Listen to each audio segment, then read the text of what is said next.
I will tell you one small story. I am a grandmother of two grandkids. Like today's how grandkids are there, they are like that, normal. Okay? That means more talking and less listening. And my granddaughter's name is Krishna. And she told me, they live in London. One day I told her to eat banana fruit. You know, we India consider it's a good fruit. Eat. And then she said me, Ajji, give me law. She so calls me Ajji, like any Kannada grandmother is called or Maharashtrian grandmother is called. She said, Ajji, give me a set of reasons why one should eat banana, a 5 year kid. Okay? I said, okay, I will tell you a story and then you feel like eating, you eat. I said, there was a rishi by the name Durvasa. I'm sure most of you know. Whenever he used to go to anybody's place, they used to get scared of him. Why this fellow has come, let him go as early as possible. I'm sure when you are not a nice person, nobody welcomes you. One day his wife told him, look, people, when you go, people run away. Whereas I stayed with you for such a long time, don't you think I deserve a boon or a special gift? First he was very upset. Then he said, okay, fine, I will give you a special gift. What do you want?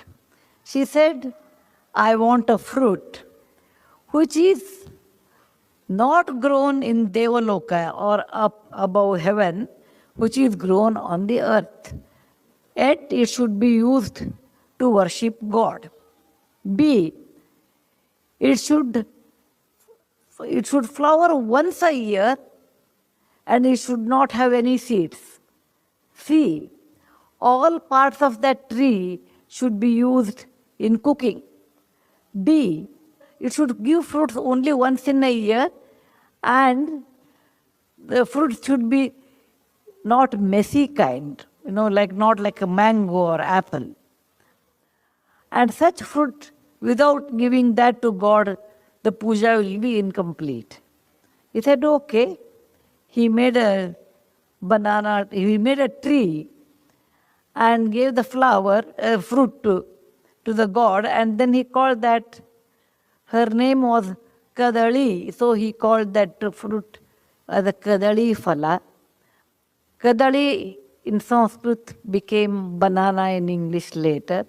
So whatever banana tree you see, that is the intelligence of a woman who told her husband the kind of fruit which is easy to eat, whose leaves are used for eating, whose bark is in the stem is used in cooking, whose flower is used in the cooking, which flowers once a year, and there are no seeds. So I told, it's such a great fruit on the earth. If you don't want to eat Krishna, you don't have to eat. But only learned people eat this one. What I am telling you is, every generation, it's really wrong to tell that our generation has a lot more stress. That is totally wrong. Parents, please remove it from your head in case you have such things. I was in Egypt about 15 years back. Then I took on Egyptology. That is a person who knows how to read hieroglyphy, who knows more about Egyptian history, and went to one place which is 7,000 years old, and there I saw the pyramid. Inside the pyramid there was hieroglyphy, so I asked that fellow, what it is written here, you tell me. This fellow told me, the builder of Egypt pyramid have written about next generation. Next generation doesn't respect time, doesn't respect money, doesn't respect elders.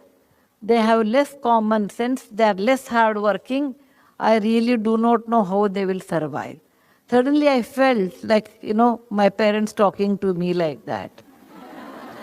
Every generation feels next generation is less than ours. We are very hard working, we talk. No, That is really not true. Every generation has their own plus and minus, some totally same. Any mathematics teacher or any students who love mathematics will appreciate this. What is 1 by 2? Half. 1 by 2 is 2 by 4. It is also equal to 3 by 6. It's also equal to 4 by 8. It's also equal to 16 by 32.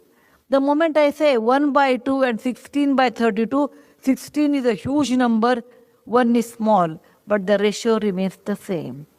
And that is the way every generation has their own plus minus their own strengths. I have seen my great grandmother, my mother, and me, and my daughter, 6, 7 generations I have seen. They were always worried about disease because if there was no antibiotic in those days. If the child gets fever, the mother would have been panicked. Today you go to a pediatrician. In those days it was not there. Next generation I have seen there was no connectivity. Coming to Bombay is once in lifetime, particularly from people from Karnataka. Every generation undergoes a different stress, but they do undergo stress. Because I was also a student once upon a time. Too many things that someone tells you, then you won't like it, actually. You won't like it. And too many things we should not tell also. If we want to tell parents, you should always tell in the form of a story. Never tell directly. You should be hardworking. As a child, you may not like it. But please remember, people who care for you only will tell. Third person will not tell. Please don't underestimate your parents and your teachers. It's your duty to understand what they are telling, for what reason they are telling, and you have to actually accept it, and later it will pay its price later part of your life. What you don't learn now will never be learned later. It is always false ideas. When I grow big, I will do. I don't know how many of you have read my book, The Story of Portado. Portado is a real life story. Portado was my classmate. He was reasonably bright, maybe very bright, I suppose. Never came to school, never came to college. I was in engineering college. He used to stay, he was from Goa. He used to come, he was in the hostel and he never used to come to college. Our college was 7 to 11, he will come around 10 o'clock or 9 o'clock, earliest mean 9 o'clock. And he will sit here, sit there, attend 2 classes. After that, afternoon he will come for the lab, etc. End of the year, 1 month he will get up early and he will study. And there is a method in college. You take question papers, April and October. Whatever comes in October will never come in April. Okay? I'm sure in the school also you have. Midterm will never come to final. Okay? So eliminate these question answers and then make a approximate question paper and study that, and he used to get a first class. He did all 4 years like this. Once I asked Portado, why you are such a bright person? You don't come to class. If you come regularly, you can get distinction. You can get a rank. He said, Sudha, you do not know. In life, it is not the education. It is the connection, it really works. And we have to build a lot of connections. When you are young, it helps you. I came from a middle class family. My father was a doctor, a gynecologist. I never understood this connection, all those things. Then he said, my father was in military. We were in Calcutta. There was a club, which we have never seen in our real life. So we thought maybe he's a big man. Years passed. In 1972, I finished my engineering, so was Portado, and I didn't meet him for a long time. After 35 years, I think 2008 or 9, I had been to Dubai to deliver a lecture. And when the lecture was over, I saw somebody waiting for. And then he said, ma'am, I was waiting for you. I was surprised, a place like Dubai, who will wait for me? Then he said, I am Portado. I could not recognize because, In 30, 40 years, people put on weight, your hair will be gray. All those physical changes will happen. So I said, potato, I would not have recognized. I was very happy. I told him, oh, let us sit down and talk. He said, no, I just wanted to tell you one word to you. So I was waiting. I said, what happened? He said, do you remember in college I used to bunk class? I said, of course I remember you. Potato means bunking class.